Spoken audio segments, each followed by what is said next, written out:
পটুয়াখালীর কলাপাড়ায় পায়রা বন্দরে নির্মাণাধীন 4 লেন সেতু ট্রাভেলার ফার্ম বা লোহার শাটার ভেঙে রাবনাবাদ নদীতে পড়ে এক শ্রমিকের মৃত্যুর ঘটনা ঘটেছে।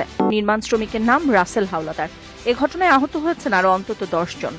আহতদের মধ্যে গুরুতর অবস্থায় 2 শ্রমিককে উন্নত চিকিৎসার জন্য বরিশাল সেবাচিম হাসপাতালে পাঠানো হয়েছে।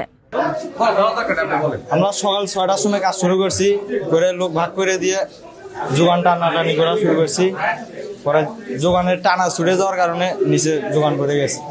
যোগানের ভিতরে লোক ছিল 16-17 জন লোক ছিল, সবাই পড়ে গেছে। আর 5-6 জন মানে সুস্থ আছে, আর বাকিগুলো অসুস্থ ছিলাম। দিদি আমার কাজে লাগাই দিছিল, ক্যান্টিনে ঢালা হয়েছিল। রোববার সকালে সেতুর লালুয়া অংশে এ দুর্ঘটনা ঘটে। সকালে 10 থেকে 15 জন শ্রমিক সেতুর লোহার শাটারে বসে রড বাঁধাইয়ের কাজ শুরু করেন। আধা ঘন্টা পর হঠাৎ চেইন ছিঁড়ে শ্রমিকদের সহ শাটারটি নদীতে পড়ে যায়।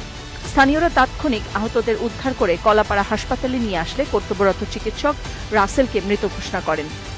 পায়রা বন্দরে 6 লেন সড়কের সঙ্গে সংযুক্ত 1180 মিটার দীর্ঘ এ সেতুটি নির্মাণ করেছে China railway bridge construction group ও China civil engineering constitution corporation CCECCE নামের দুটি ঠিকাদারি প্রতিষ্ঠান। 2024 সালের 12 মার্চ এই সেতুর নির্মাণ কাজ শুরু হয়।